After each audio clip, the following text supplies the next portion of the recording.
Bonjour et bienvenue dans Trait pour Trait, le magazine de la bande dessinée sur Watch TV. Alors vous pouvez toujours nous suivre sur les box ADSL, continuer à liker, à commenter les pages Facebook de l'émission et le Twitter de l'émission. Ce soir, j'ai le plaisir de recevoir Marc-Antoine Boisdin. Bonsoir. Bonsoir.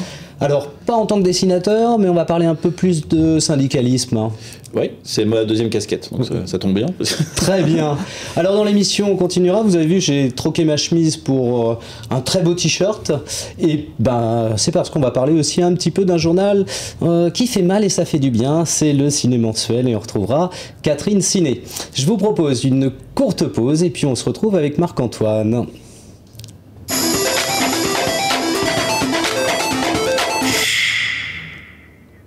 Alors Marc-Antoine, je vous ai invité parce que vous êtes vice-président du SNAC. Qu'est-ce donc que le SNAC BD? Le SNAC, Syndicat National des Auteurs et Compositeurs, groupe BD, ça fait SNAC BD, qui a une dizaine d'années d'existence pour le groupe BD, mais dont le SNAC, syndicat national, a une existence par contre beaucoup plus vieille, puisque ça fait 70 ans que le syndicat existe. Ça défend donc les intérêts des auteurs en général et des compositeurs, et le groupe BD évidemment, qui a 10 ans, défend les intérêts des auteurs de bande dessinée, coloristes, scénaristes, et dessinateurs évidemment. Alors combien d'auteurs syndiqués? En tout au SNAC, il y a à peu près 1000 auteurs-compositeurs, et en bande dessinée, on n'est pas loin de 400. Donc il y a une bonne représentation de la bande dessinée. Sur effectivement à peu près 1500, on peut répertorier 1500 auteurs de bande dessinée. C'est ça, donc c'est un bon coefficient très bien, ça, oui. Mais on peut faire mieux encore. Hein. Ah oui, ça fait partie des domaines quand même où il y a le plus de syndiqués finalement. Finalement, ouais, mais peut-être parce qu'il y a beaucoup de problèmes.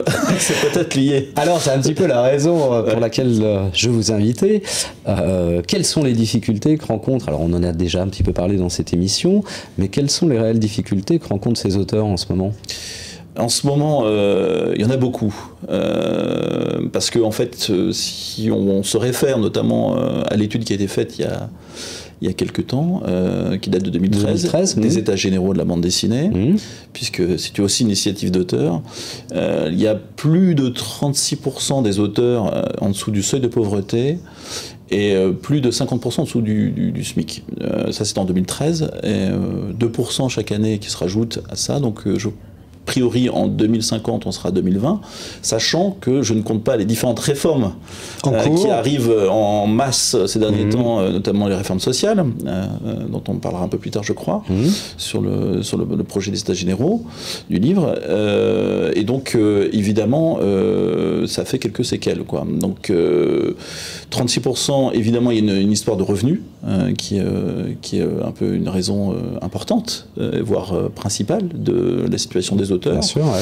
Mais les réformes sociales n'arrangent rien à la situation des auteurs, puisqu'elles sont en général faites sans consultation, rapidement, pour des raisons un petit peu obscures. On a eu plusieurs, on a eu la retraite complémentaire, on a la retraite de base en 2019, on a eu le problème de la CSG, on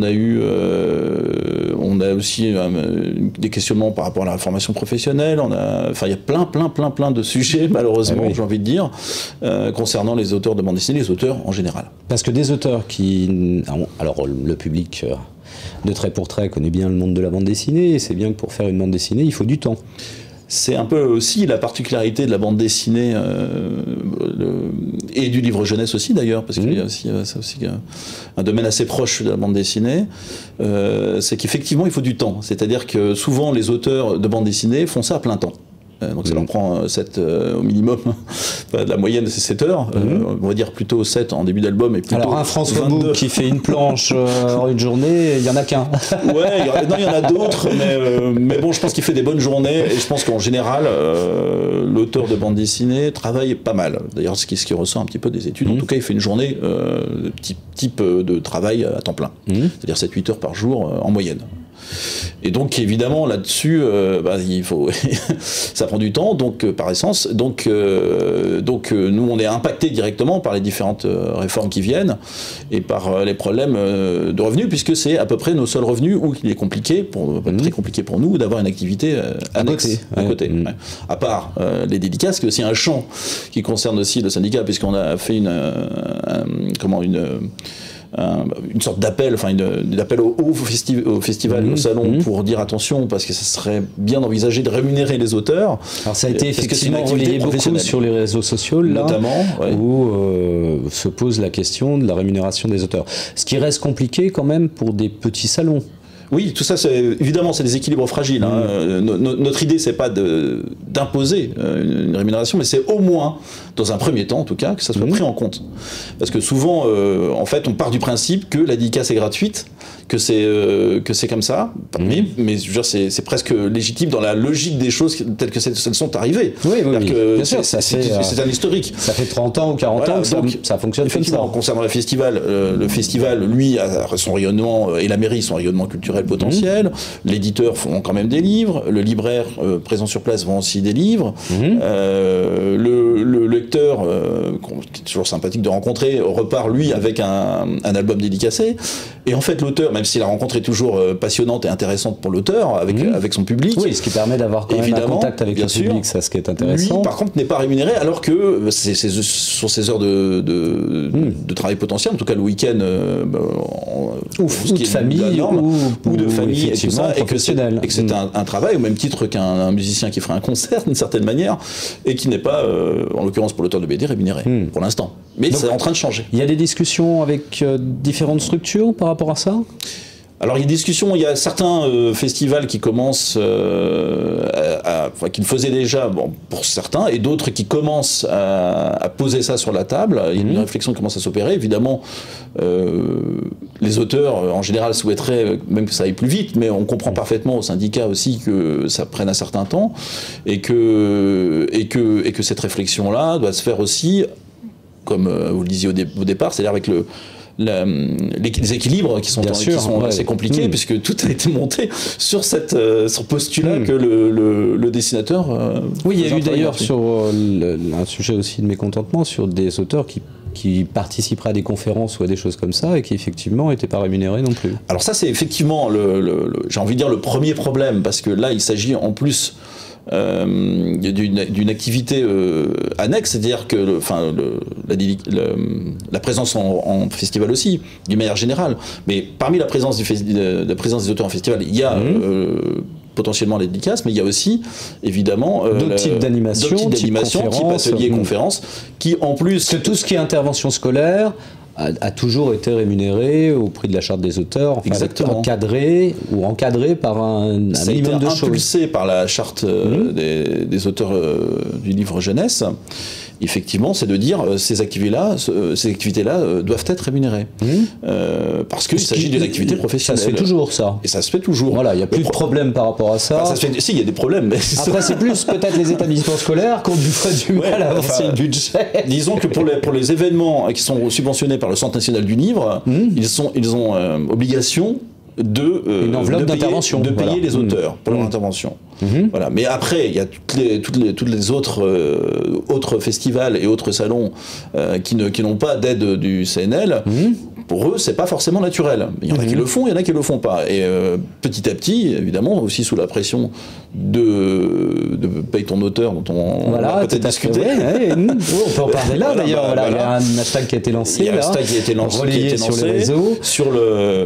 Qui joue un petit peu un ensemble d'auteurs, notamment des auteurs assez actifs sur les réseaux sociaux, qui partent de ce postulat que l'auteur doit être payé pour ses diverses activités, quoi, tout simplement, à juste titre, légitimement, et que effectivement, l'arme, nous on n'a pas beaucoup de levier en tant qu'auteur, c'est difficile, on peut pas faire grève, par exemple, on peut pas dire, sauf si tous les auteurs... Alors il y a eu certains appels là de pas participer au salon, ou d'avoir des actions un petit peu... dans ce sens, qui ne sont pas produites finalement. Alors, enfin, pour moi, le salon, ça ne peut pas être une grève, parce que c'est pas rémunéré encore, c'est pas considéré comme un travail. Ça le sera, Le jour où ça sera rémunéré et qu'on arrêtera d'y aller, ça sera considéré comme plus comme un système de boycott en fin de compte. Oui, un boycott. Oui. D'ailleurs, il y a eu effectivement certaines mises en place d'actions comme ça.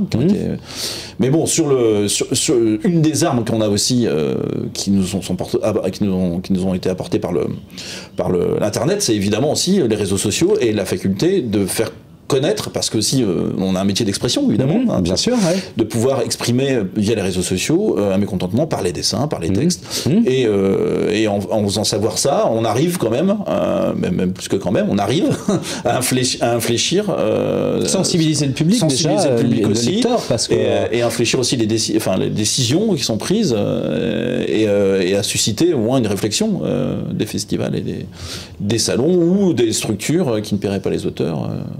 Par ailleurs.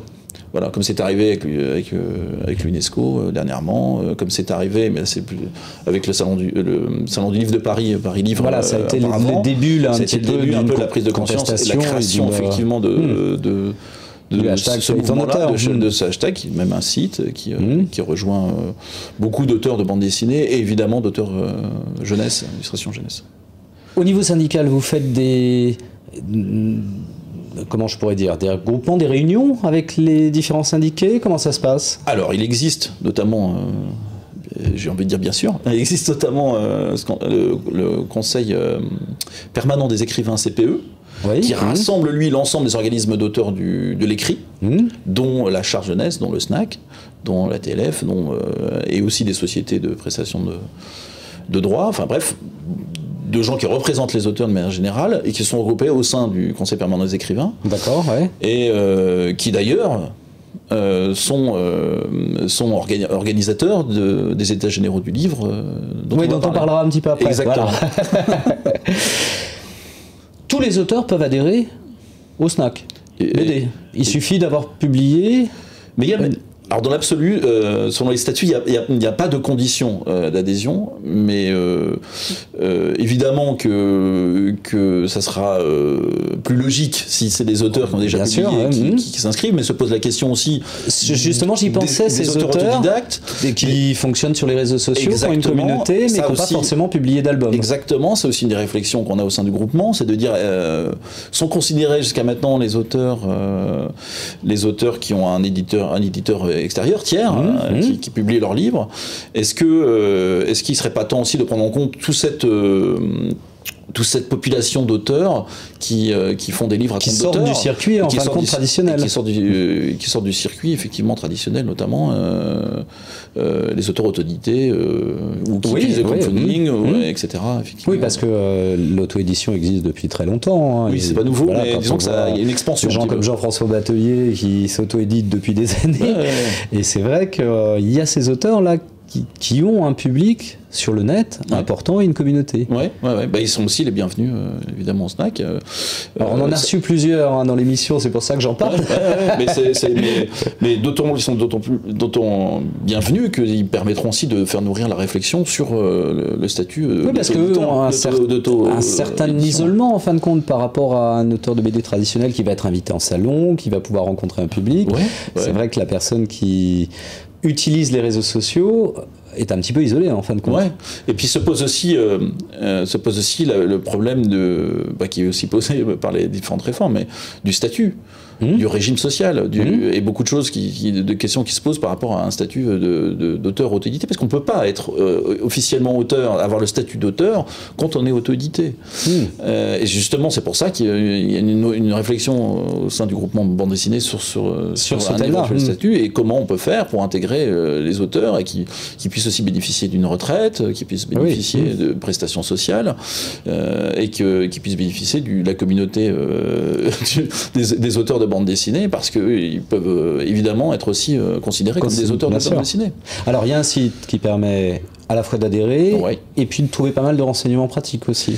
Il y a un site, il existe le site SNAC tout court général, et aussi le site SNAC BD. SNAC BD, voilà. C'est plutôt à celui-là que je pense. Voilà, qui offre aussi un axe plus bande dessinée, notamment je pense aussi au bulletin d'édition expliquant bande dessinée, qui a été dessiné par Virginie Augustin d'ailleurs, et mise en texte mise en image par Virginie Augustin, et dont c'est Jean-Philippe Perrault, que vous avez reçu d'ailleurs, il me semble, il y a pas si longtemps que ça, dans l'émission, et qui a fait les textes de cette petite BD qui explique comment adhérer, parce qu'il y a des petites subtilités à savoir. Le site du Snack BD, vous pouvez rappeler l'adresse? Alors, il me semble que c'est Snack BD, c'est écrit d'ailleurs sur le. Ouais, je crois que c'est derrière, snackbd.fr. Ah bah voilà, snackbd.fr. Et là-dessus, il y a tout pour adhérer, pour les différentes actualités qu'on a postées. On a aussi une page Facebook, évidemment, Snack BD sur Facebook, et puis un Twitter, et puis une chaîne YouTube où on a fait différentes conférences. Elles sont accessibles maintenant, à Angoulême notamment.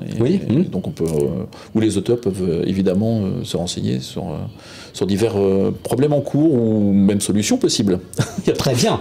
Alors je vous propose qu'on fasse une petite pause et puis qu'on aille faire un tour, un ciné mensuel, pour voir un petit peu.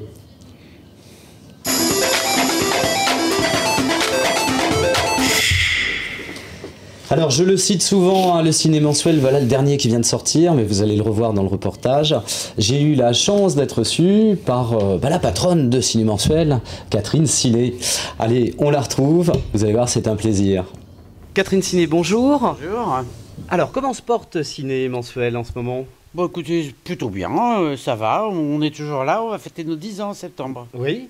Voilà, donc c'est formidable, on a étonné puisqu'on a toujours cru qu'on n'allait pas survivre plus de 3 mois. Alors j'ai vu que le journal était même en ligne maintenant. Oui, ça c'est tout nouveau, grand débat au journal parce que ciné, vous voulez pas en entendre parler. Moi j'aime bien le papier, le beau papier. En plus, vous l'avez vu, le journal, on fait attention à la qualité du papier, à la maquette, etc. Et puis, on a quand même beaucoup de lecteurs qui sont très loin. Et donc, on s'est dit, bon, allez, on va le faire pour eux. Et puis pour ceux qui ne le trouvent pas. Parce que le problème de nos journaux, c'est que comme on est des petits tirages quand même, on ne peut pas les mettre en pile dans les kiosques. Parce que là, on serait à des taux d'invendus absolument, ni partout. Donc, il y a des endroits où on ne trouve pas ciné mensuel. Donc là, ça fait 3 numéros qu'on peut le trouver en même temps en ligne. Ça, voilà, on peut le trouver en ligne, mais nous, on n'a pas voulu justement faire du mal aux kiosquiers, parce qu'il faut qu'ils vivent. Donc l'abonnement en ligne coûte le même prix que l'abonnement papier. Et par contre, les abonnés papier peuvent avoir le journal en ligne gratuitement. Alors est-ce que le contexte actuel social, de manifestation, de grève, est-ce que ça fait venir des lecteurs à ciné mensuel?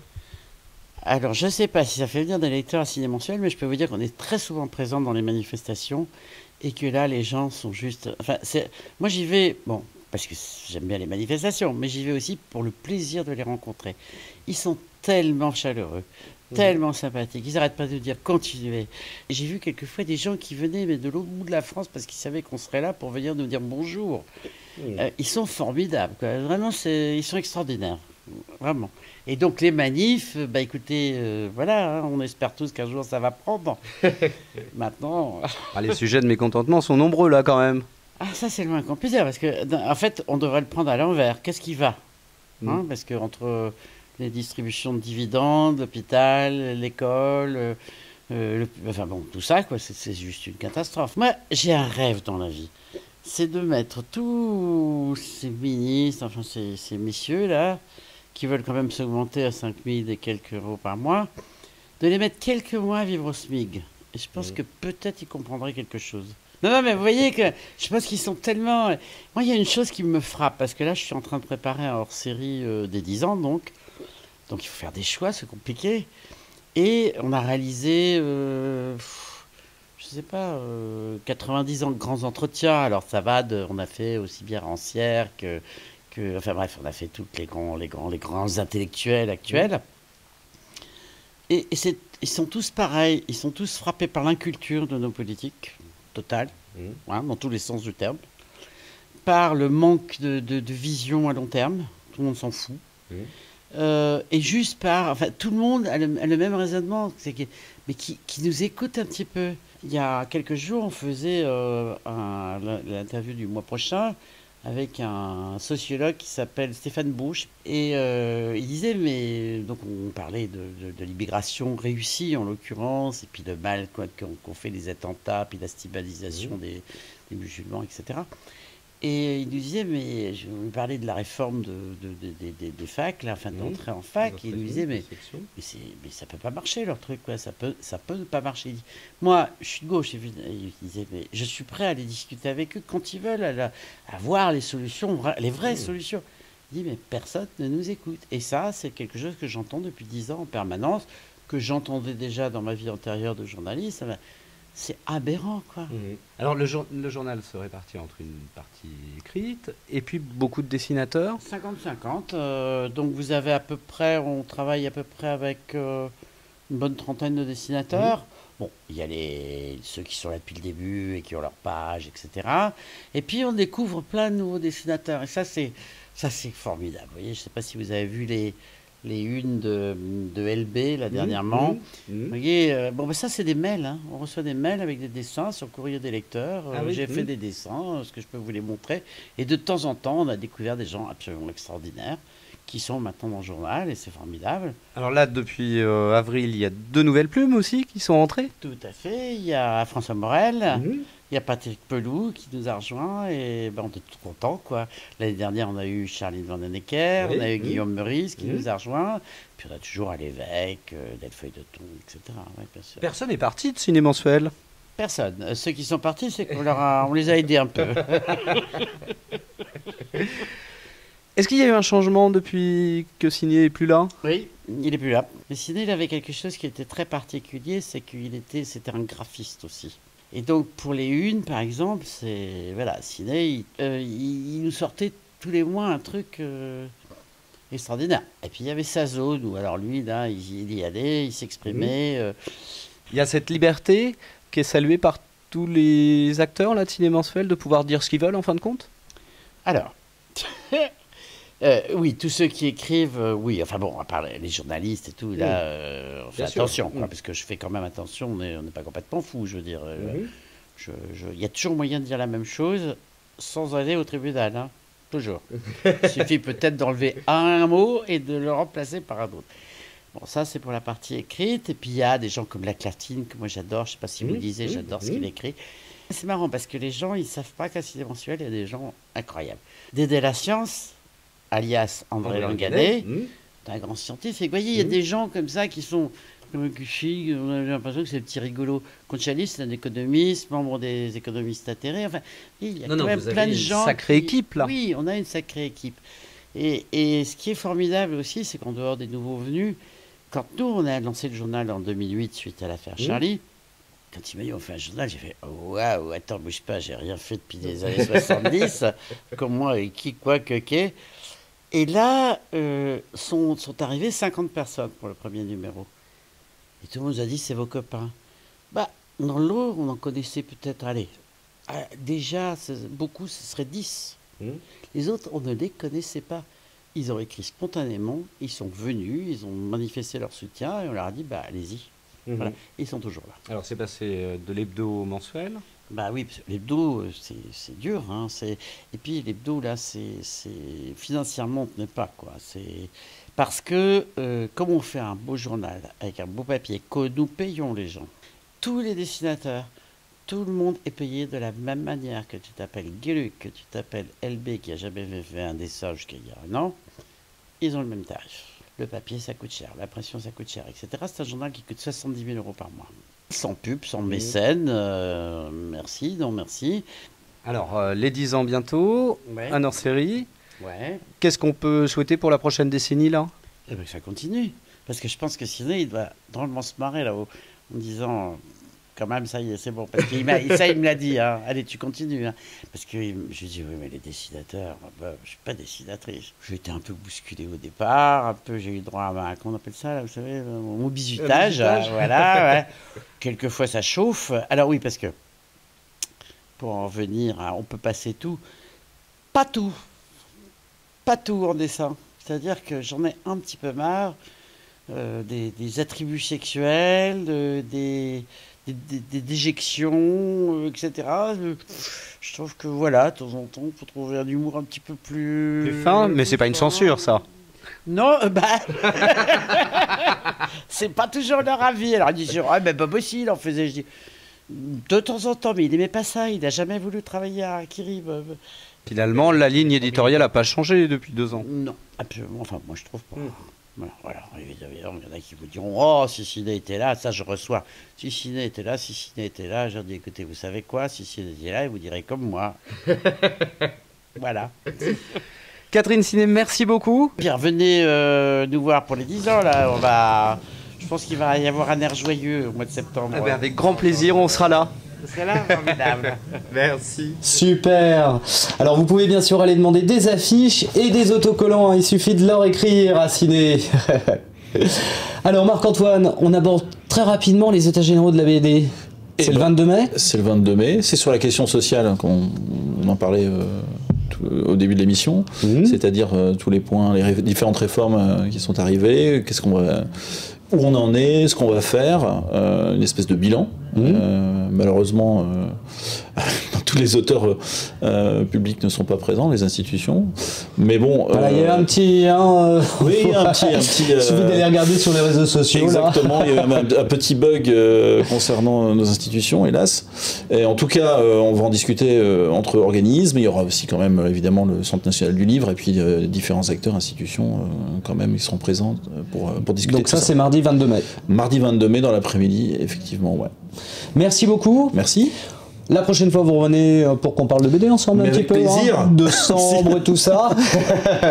Allez, juste pour vous le citer, ça vient de sortir, c'est pour le mois de mai. Chacun de vous est concerné, Dominique Grange et Jacques Tardy, avec un vinyle. Super, hein? Et puis, bien sûr, courez acheter le ciné mensuel du mois de mai. À bientôt. À bientôt. Et puis merci encore. Nous, on se retrouve pour la prochaine émission. Je vous souhaite une très bonne soirée et continuez à nous encourager sur les réseaux sociaux et à nous regarder sur le site de Watch TV et sur les box. Allez, à bientôt. Au revoir.